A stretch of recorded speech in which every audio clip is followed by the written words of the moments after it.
TV, Mesa Ejecutiva, temporada 2. Mita TV, el espacio del sistema Mita, donde contamos las personas atrás de lo que comemos.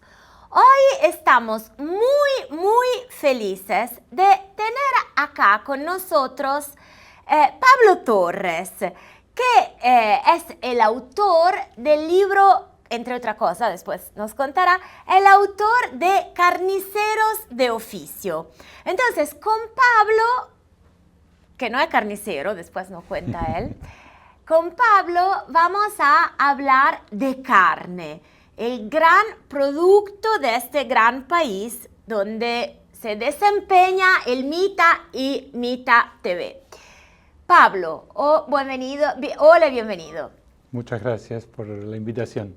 Encantadísimo de tenerte acá. Pablo, contanos ya de entrada de qué se trata este libro y cómo nació la idea.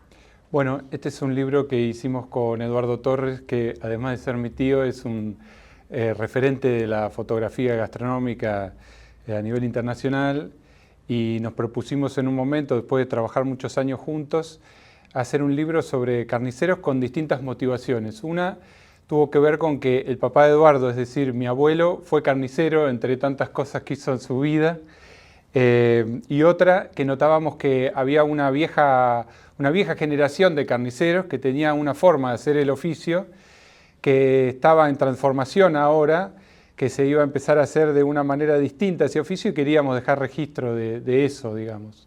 Un registro que fuera fotográfico y que también que contara la historia de esas personas, de ese oficio que muchas veces es heredado de familia, digamos. Entonces, mostrámoslo ya, el libro edición Catapulta, me lo regalaron, yo ahora lo vuelvo a encontrar, lo vuelvo a cruzar el libro, pero me lo regalaron por mis 40 años hace un tiempo, porque el libro salió en 2018, entonces sí, era nuevo cuando cumplí 40 y me lo regalaron para mis 40 años. Pablo, un libro con fotos impactantes, maravillosas. ¿Y tu parte cuál fue? Tú no eres fotógrafo. No, yo soy sociólogo, hago comunicación también, y mi parte fue la investigación del trabajo y pensar junto con Eduardo qué podía tener un libro de carniceros además de carniceros. Primero porque es un libro que iba a ser, si no, para muy pocas personas, y después porque creo que los libros, además de tener recetas o tener algún contenido como este de carniceros, tenía que tener algo más para el lector, algo que pudiera informarlo también y que pudiera darle herramientas a la hora de elegir cortes, a la hora de saber cómo cocinarlos, saber también aspectos técnicos de la carne. Para eso convocamos una serie de especialistas, entre los que están los doctores Martín Urueta, Ricardo Rodríguez, Pilar Teresa García, que hablen de las razas, que hablen de la forma de producción, que cuenten un poquito la historia de la carne en Argentina. Tener un proyecto integral de libro. En uno de los capítulos decís Argentina, bueno, decís en el libro y se dice Argentina el país de la carne. ¿Qué es esto, Argentina? ¿Cómo lo interpretás? Digo, hay muchas cosas, pero ¿cómo lo interpretás? A mí me pareció siempre que la carne podía ser una clave de lectura muy interesante para la historia argentina, porque atraviesa desde la política hasta la economía, hasta la cultura, hasta aspectos sociales. La carne la podemos encontrar en un montón de todas esas dimensiones de la historia. Y el carnicero empezó a ser una especie de personaje importante dentro de ese mundo. Y por supuesto que Argentina hace 500 años no estaba conformada como Estado-nación, pero si hablamos de estos territorios, digamos, tenemos que pensar en una relación más o menos de 500 años o más. Digamos, las vacas vinieron con la conquista española. Antes, en lo que eran estos territorios, claro, no había ganado vacuno. Y bueno, con toda esa historia más o menos conocida, la fundación de Buenos Aires en 1580, que trae algunos centenares de cabezas Juan de Garay, se va con cruzas locales, se va armando la raza criolla, y en esa reproducción enorme que encontró el ganado vacuno por condiciones extraordinarias que tenía la pampa húmeda argentina. Se empezaron a dar fenómenos sociales como las organizadas vaquerías, que eran estas expediciones para buscar en el ganado cimarrón, que es el que no tiene dueño, cueros, cebos, cuestiones que empezaban a demandarse en el mercado, y parte de esos actores que iban atrás de estas expediciones fueron después los gauchos, ¿no? Ahí se constituye toda una identidad, mística, claro, sí. una mística y una identidad que, bueno, después empieza a producirse, con la cría del ganado en estancias, se empieza la industria del saladero, la industria de los saladeros. El primer saladero argentino lo tuvo Juan Manuel de Rosas en Quilmes. Es decir, hay toda una historia muy, muy rica y muy densa que se puede leer de la Argentina a través de la carne. Volviendo un momento al presente, y solo para trazar una, ¿cómo se dice? Una fotografía, no sé si se trazan la fotografía, para hacer una fotografía, para pintar un... no importa. Eso, eso que nos entendemos. Eso, para dar una fotografía, digámoslo así, del oficio y de qué parte de la cadena atrás de la carne hay. Entonces, ayúdame porque no lo sé, son hipótesis, ¿no? Hay los dueños del ganado, y eso no son los carniceros normalmente, o a veces sí. No, en general no, tal vez en algún pueblo alguien que tiene sus animales los faena y los vende en un pero comercio. Normalmente es distinto, entonces hay alguien que cría el ganado.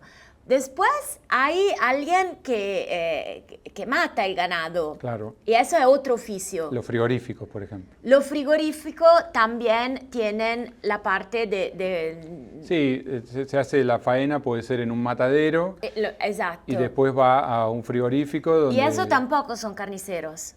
Bueno, gremialmente podrían ser algunos carniceros porque hacen un desposte del animal.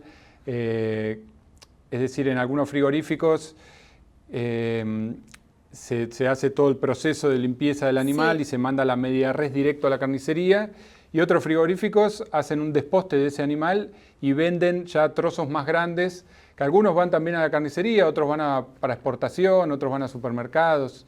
Es decir, el frigorífico tiene distintas funciones. Pero lo que nosotros acá interpretamos como carniceros son lo que venden, digamos, después al público. Claro, la tradición nuestra yo diría de los años 40, 50 para acá, que es cuando la carnicería se establece como un comercio de barrio, de cercanía, la clásica es recibir de un frigorífico un camión con unos operarios que bajan la media res al hombro y la llevan hasta la carnicería, y el carnicero lo que hace es el desposte de la media res y después, bueno, el trozado fino de los cortes que vende a la gente. Es de toda la cadena, no sé si el único, pero el que seguro tiene más relación directa con el consumidor. Ok, el último, digamos, el último de la cadena. Y como justamente al principio decía, la idea de este libro es para fotografiar un oficio, esta parte del oficio que está en gran evolución y quizá esté desapareciendo, porque por lo que entiendo, como mucha parte de la carnicería se procesa así en cadena, digamos, mucha compra de carne se hace ya no solo del carnicero de barrio, sino en las cadenas o en cadenas de carnicerías. Entonces, ¿cuáles son las partes que están desapareciendo? Pienso que, por un lado, hay una parte que se mantiene vigente, que es el comercio de cercanía, de la carnicería del barrio, todavía la tenemos. Lo que creo que se empieza a transformar, y todavía no está, pero en algunos lados ya lo vemos, es que la bajada de la media res al hombro es algo que probablemente cambie, no sabemos cuándo, pero lo más probable es que el carnicero reciba trozos grandes de carne envasadas al vacío desde los frigoríficos, y él se dedique simplemente a hacer un corte más chico, que pueden ser bife, pueden ser trozos de distintos cortes, porque bueno, atrás de eso hay toda una idea también de seguridad alimentaria de la carne, Pero bueno, no sabemos. Por ahora sigue ocurriendo que en Argentina la bajada de la media res se ve todas las mañanas en los barrios porteños y del resto del país se ve mucho. Pero hay puntos de venta, como se dice, porque ahí la cuestión de la carnicería está más disputada si llamar a eso carnicería o no, que son negocios que venden carne, pero envasada como en un supermercado, nada más que carne generalmente de altísima calidad, que está envasada al vacío y uno va y compra el corte envasado al vacío, ya fraccionado, y la persona que vende es una persona que está informada de lo que vende, pero no es alguien que trabaje la carne con las manos. Claro. Es alguien que vende. Entonces vos ahí pones la diferencia del oficio, del trabajo la carne o no. La pongo ahí y la pongo también en un cambio generacional. Yo creo que había, cuando uno ve un viejo carnicero trabajar, que tal vez arrancó con herramientas manuales, ni siquiera eléctricas, o que arrancó pelando huesos, que es lo primero que hace un carnicero cuando empieza a trabajar en un comercio. Hay muchas cosas que fueron cambiando. Muchos de estos carniceros que nosotros entrevistamos empezaron a trabajar a los 11 años, tal vez. Hoy no pasa que un chico trabaje, claro. Entonces había muchos cambios en relación a eso que era una historia muy rica de dejar registrada. Sí, sí. Entonces, hay una parte, justamente que vos me decís, del carnicero, que de su relación con el cortar o el procesar la carne. Y hay una parte, y después vamos a tu libro, y hay una parte, por lo menos la parte que yo recuerdo, no en Argentina porque no estaba en Argentina, de más chica, del carnicero consultor de recetas, como... Hay todo un debate, había, no sé acá, pero por lo menos en Italia yo recuerdo todo un debate de que yo le cuento lo que tengo que hacer y él me dice qué corte utilizar y después debatimos todo junto dentro de la carnicería si es esto o no es esto. Hay el principio también de una película con Sofía Loren que hacen todo un debate de ragú. Yo en aquella época no estaba, pero recuerdo estos diálogos de carnicería. ¿Esa parte existía acá y se está perdiendo o no? Yo creo que se está transformando, no sé si se pierde, porque así como vos decís pasa en Argentina, y cuando la cuestión más de hombre-mujer estaba todavía más tajantemente dividida, como una mujer que se dedicaba exclusivamente a la cocina y era ama de casa, y el hombre estaba trabajando. Los carniceros siempre decían que la mujer era la que más sabía de carne, contrariamente a esa imagen del hombre como el conocedor de la carne y demás. Claro. La mujer era la que cocinaba todos los días, se cocinaba mucha más carne que ahora, y era la que más sabía y la que más charlaba con el carnicero. Eso por un lado. Y después, tal vez los cortes parrilleros del domingo, eso sí, por ahí eran ámbitos de conocimiento más masculinos. Pero sí, creo que tiene que ver con eso. El carnicero también tiene que vender toda una media res. Claro. Entonces se las tiene que ingeniar para, digamos, si todos vienen a la carnicería a buscar lomo, claro, llega un momento que tiene un problema. Entonces, bueno, este corte se lo recomiendo para la cacerola o se lo recomiendo para el horno. El carnicero tiene que saber para poder vender todo. Y eso cambió tremendamente también porque antes se vendían los cortes de carne, tal vez carne picada, y hoy, por la dinámica del mercado laboral, también porque la mujer trabaja, digamos, claro, ocupa, por supuesto, un lugar muy importante en el trabajo, a pesar de que siga ocupándose de las tareas domésticas, las carnicerías, muchas viven de los preparados. Entonces, venden muchas milanesas preparadas, venden albóndigas, venden hamburguesas, venden...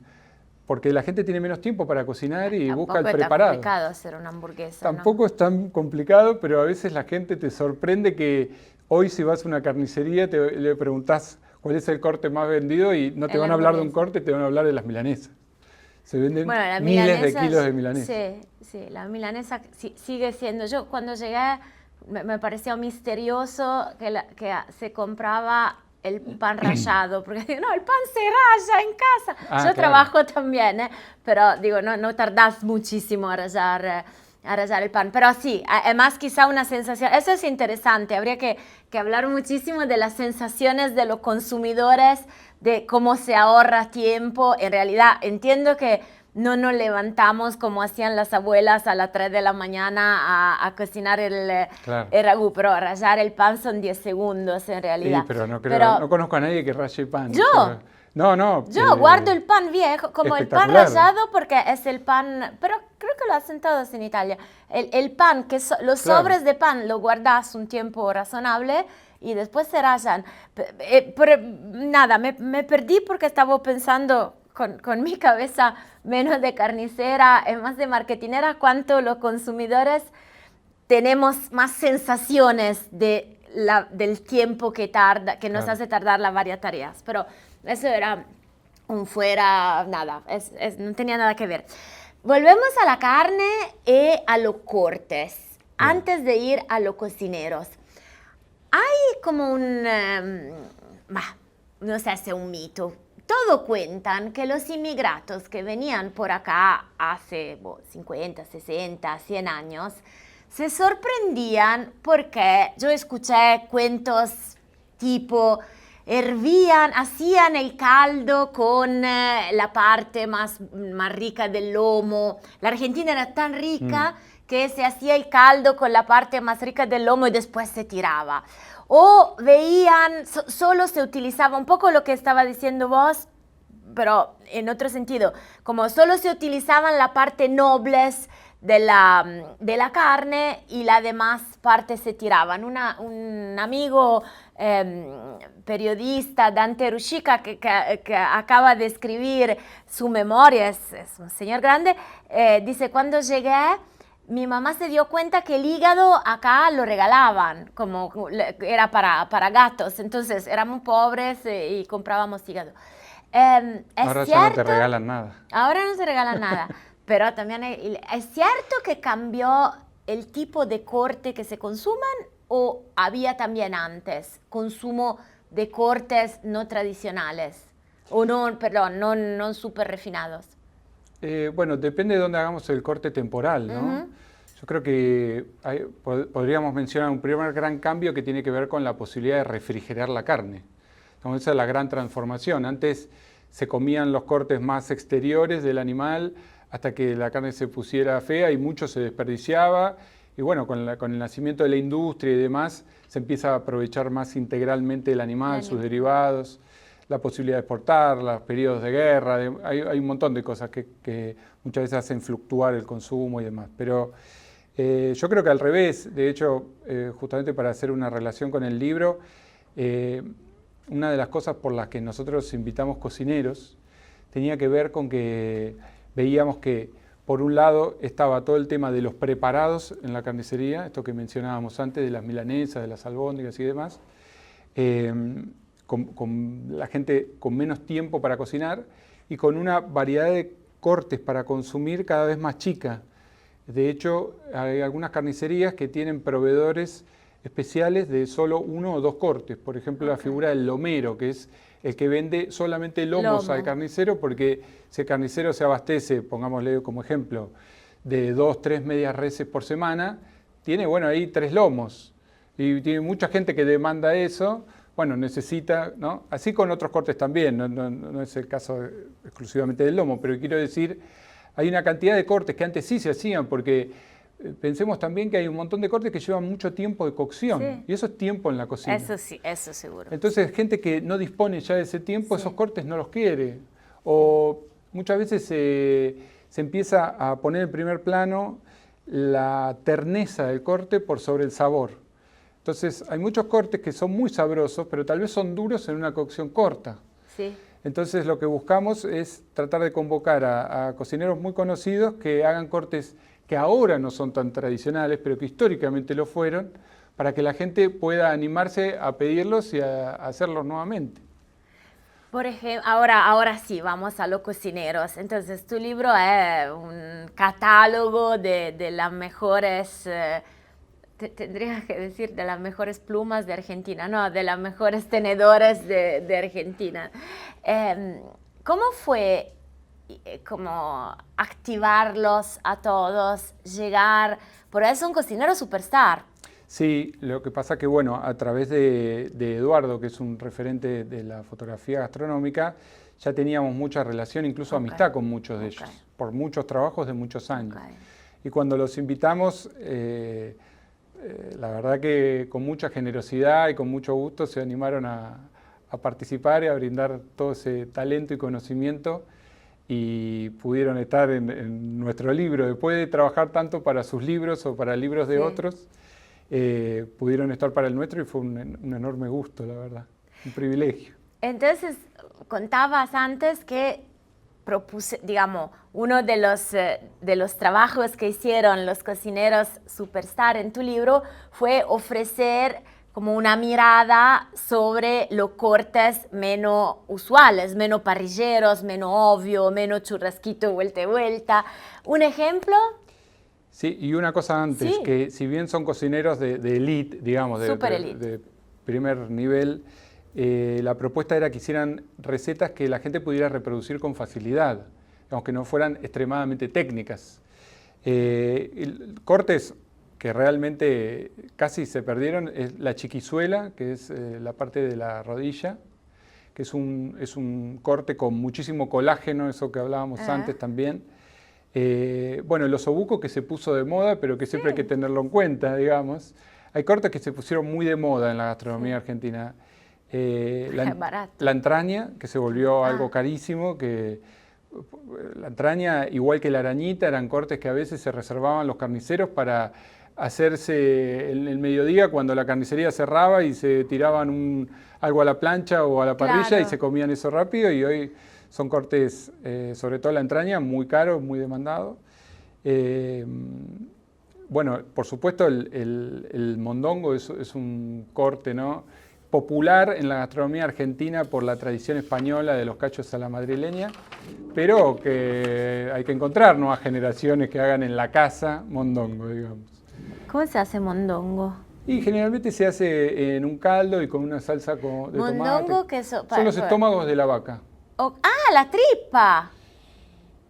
No la tripa, sino bueno, no sé cómo le dicen. La parte blanca con los divertículos. El cuajo, el librillo, el rumen. Es la tripa en sí. italiano, sí, no, claro. no la hago. Que hay que lavarlo mucho. Mucho, sí. Sí, es complicado encontrarlo acá. Sí. Igual, en restaurantes españoles siempre hay cachos a la madrileña, es muy normal. Mi abuela hacía mondongo toda la vida. Pero encontrarlo en carnicería no se consigue tan fácil. Es verdad que no muchas lo venden. Hay que pedirlo, no te lo traen, etc. Y ya que estamos con las quejas, con la queja de que no se encuentra mondongo, tengo una queja para hacer sobre ossobuco. Allora, ossobuco, ¿por qué es tan chico acá? Ossobuco con risotto alla milanese es el plato típico de Milano. Antes, fuera de onda, estábamos conversando sobre, ¿cómo se llama? Rava. El rabo. El rabo, que la coda alla vaccinara es el plato típico de Roma. Y en realidad yo lo comí, pero no lo sé hacer. Pero sobre ossobuco estoy preparada. Entonces, ossobuco tiene que ser más grande. ¿Por qué venden el mini ossobuco? Bueno, porque Argentina entró en una tradición de vender animales más chicos. Porque se asocia al... ¡Son ossobuco bebé! Claro, en realidad es que se asocia la terneza de la carne a un animal más chico. Y no necesariamente es así, eso que hablábamos antes del sabor y la terneza, ¿no?, que se prioriza.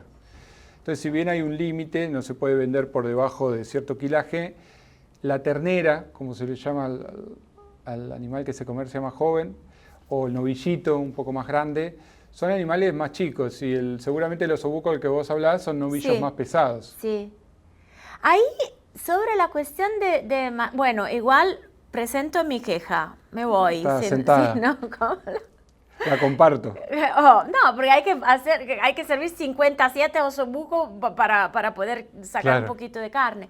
Bueno, hablando de tamaño de la ternera, escuché, no sé si es cierto, así que lo pregunto, que hay también una cuestión de punto de máxima eficiencia, porque obviamente la vaca comen, entonces hay que darle de comer y es una inversión, es un activo inmovilizado en el fondo. Uno invierte, para un emprendedor, uno invierte en un número de animales y después hasta que no la vendes, la plata está ahí, está inmovilizada. Entonces, ¿tiene que ver con la ternura de la carne o tiene también que ver con el punto óptimo, que sea muy chico, no vendes carne, y ahí como, no sé cuántos años tiene una ternera, 2 años. Sí, más o menos. Y ahí como inmovilizas el dinero solo 2 años y lo haces circular más. Sí, seguramente siempre hay de parte de los productores algún cálculo, Ok. pero también hay mercado para todo, digamos, ¿no? Es como hay mercado para el novillo pesado, hay novillito, tienen distintos precios.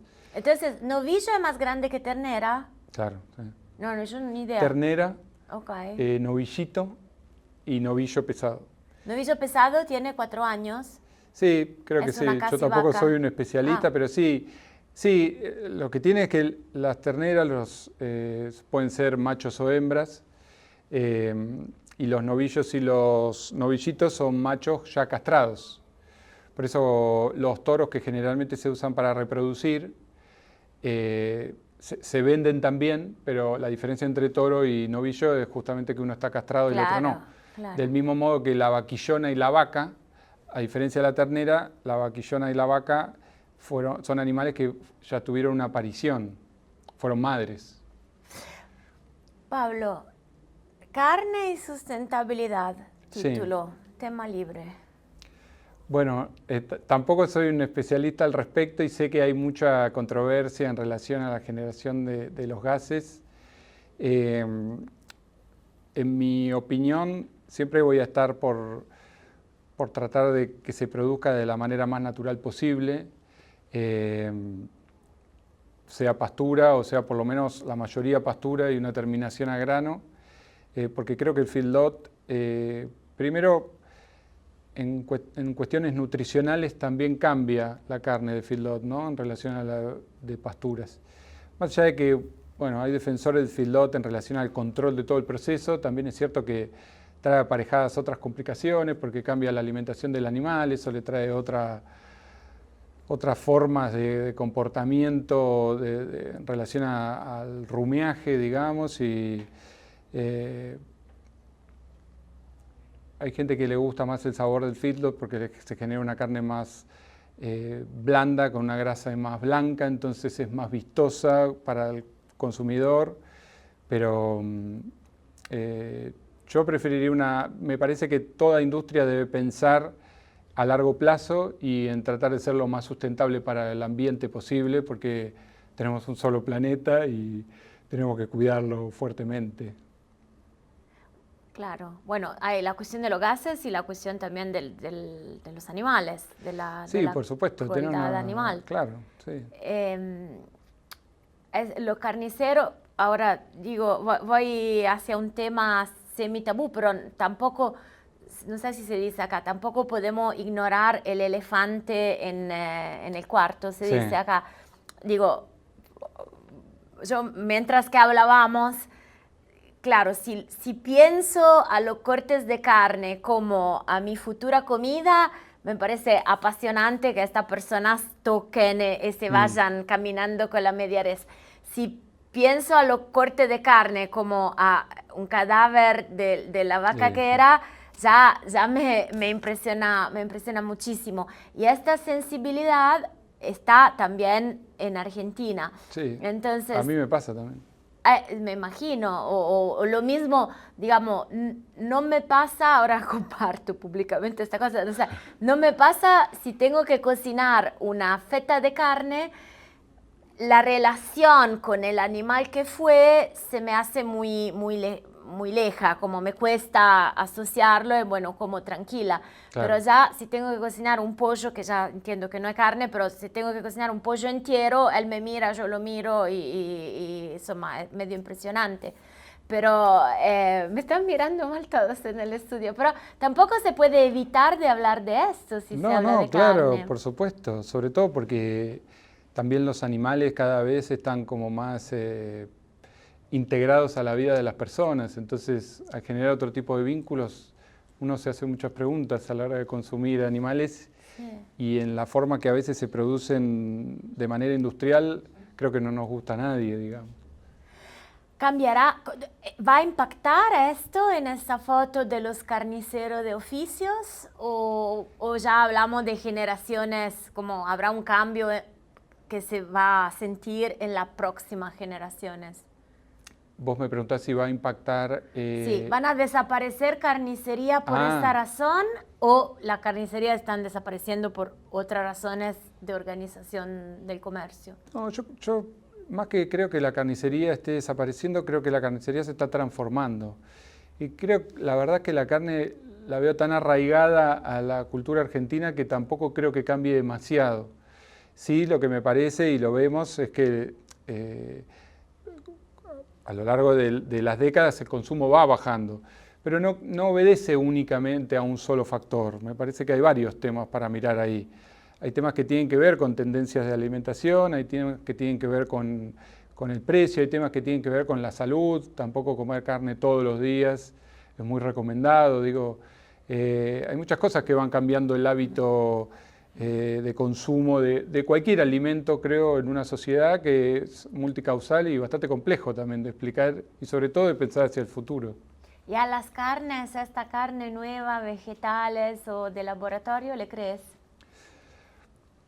Yo creo que no es carne, digamos. Es Bueno, decir, claramente no es carne, sí. un sustituto, como Sí. puede ser otras proteínas sustitutas a la carne. Después, si alguien quiere encontrarle una relación, se dice también que se va a ver carne sintética. Sí, el de laboratorio. De laboratorio, incluso Está más atrasado el desarrollo. Sí, incluso como imitando el aspecto y demás. Nunca lo probé, nunca lo vi, no tengo demasiada opinión sobre eso porque no lo conozco de primera mano, pero habrá que ver, no sé, me parece raro en principio que pueda sustituir a la carne en sabor y demás, pero sobre todo que sea un producto también saludable, porque los ultraprocesados en general hay que ver cómo se produce, la verdad que no lo sé. Bueno, sí, sobre la carne vegetal, sobre la saludabilidad de la carne vegetal hay muchas, la saludabilidad y la sustentabilidad de la carne vegetal, sé que hay mucha duda, muchas preguntas. El MITA hizo un curso sobre carne vegetal específicos. No sé, yo no sé del tema mucho más que los títulos de diario, pero ya que estamos hablando del futuro, Bien. el futuro de la gastronomía argentina. Yo creo que esa pregunta la dividiría en dos. Bien. Por un lado, si pienso en la gastronomía como el movimiento gastronómico argentino a partir de la cocina argentina, creo que es muy bueno. Creo que Argentina tiene enormes talentos en el país y en el mundo y mucho producto a lo largo del país para tener una gastronomía de altísimo nivel. Por otro, la otra parte de la respuesta la vería en la gastronomía en el sentido de la alimentación de la población argentina. Y ahí me genera mucho más preocupación. Creo que la dieta de los argentinos viene empobreciéndose muchísimo por las condiciones sociales del país, que cada vez la gente come más ultraprocesados, que es mucho más difícil en términos económicos acceder a las porciones de frutas, de verduras y de carnes recomendadas para una buena dieta variada y nutricionalmente rica, y que cada vez eso está siendo reemplazado por distintos hidratos de carbono y grasas y está trayendo consecuencias en la salud. Y bueno, tiene que ver con eso, con la forma en la que se producen, se distribuyen los alimentos y con la posibilidad de acceder a ellos. Dejando incluso de lado el debate de la producción en términos de transgénico o agroecología, ¿no? Dejando eso de lado, aún así, cualquiera de los dos, hoy es un desafío para casi la mitad de la población acceder variadamente a ese tipo de alimentos que son los más naturales y los más saludables. ¿Qué aprendiste escribiendo tu libro? Muchas cosas. Primero aprendí a hacer un libro, que era algo que pasamos de no tener una publicación a hacer un libro que fue una cosa, yo lo miro ahora pasados como 6 años y digo, qué proyecto ambicioso para un primer libro, porque es un libro grande que se tuvo que imprimir afuera por la calidad de los papeles y de las tintas, por el tipo de fotos que tiene, que demandó toda una arquitectura de proyecto por esto que hablábamos antes.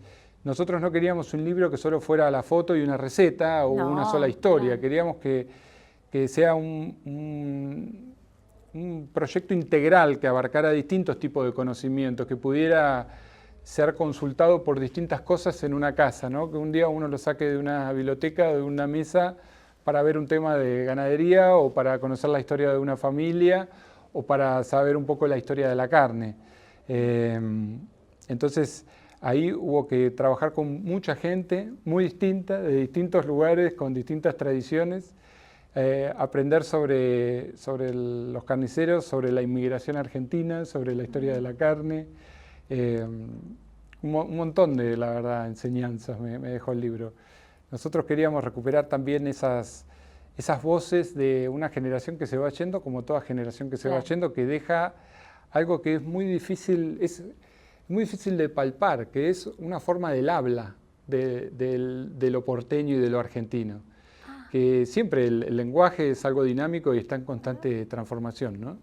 Pero esa generación, por los tipos incluso hasta de deportes que les gustaban o ciertas costumbres que tenían con sus familias, hay carniceros que invitaban a bailar clientas tango detrás del mostrador, otros que jugaban ajedrez con los clientes, otros que al lado, en el mismo, digamos, en la misma carnicería, pero en un huequito tenían una especie de biblioteca personal que le prestaban los libros a los clientes y después comentaban las lecturas. Es decir, había todo un micromundo en algunas de esas carnicerías que elegimos, de la cual queríamos dejar testimonio. Absolutamente. ¿Cómo las encontraron? Recorrimos mucho. Caminando. Recorrimos mucho, caminando, barrios, pueblos, partidos de la provincia de Buenos Aires. Cuando empezamos a contar que hacíamos el libro, mucha gente decía, no, tiene que estar mi carnicero, claro, sí o sí, porque y después lo veía y podía quedar o podía no quedar, pero claro, cada uno fanático, porque el porteño tiene, o el argentino en general, tiene mucho de eso. Yo a veces recorto por porteño porque el libro, como era un proyecto muy propio, no teníamos, digamos, sponsor ni nada, lo pudimos hacer en Capital y Gran Buenos Aires, claro, y no extenderlo al resto del país como nos hubiese gustado, pero por eso a veces me piso ahí, pero tiene esa relación en las argentinas, los argentinos están casi de lealtad con el carnicero, ¿no? Que piensa que su carnicero tenía que estar por una razón o por otra. Entonces, recomendaciones, caminar muchísimo. A mí me pasaba de ir 2 o 3 veces a la misma carnicería a tratar de comprar cualquier cosa para ver cómo el carnicero manipulaba los cortes, cómo se relacionaba, si yo veía algo ahí que me interesaba. Porque el libro habla de trayectorias, habla de familias, habla de una forma de hacer el oficio y no es una guía de carnicerías. Nosotros no recomendamos dónde tenés que ir a comprar, sino que era la historia lo que estaba atrás, lo que nos importaba. Y hay carnicerías que van a encontrar en el libro que presentan los cortes como si fuera una joyería, todos pulidos, y hay carnicerías que son más desprolijas, pero que hay toda una historia atrás. Hay un tipo fanático del jazz, por ejemplo, coleccionista, que es difícil encontrar a veces en perfiles así. Bueno, eso me parece que es la riqueza cultural del carnicero. Hablas mucho de familia, como seguís nombrando, sí, hay esa trama no sé, trama si se dice, pero ese dibujo genealógico, ¿no? Sí, atrás totalmente. del libro. ¿Cómo es la cosa? Bueno, es un oficio que por lo menos hasta estos momentos fue muy heredado.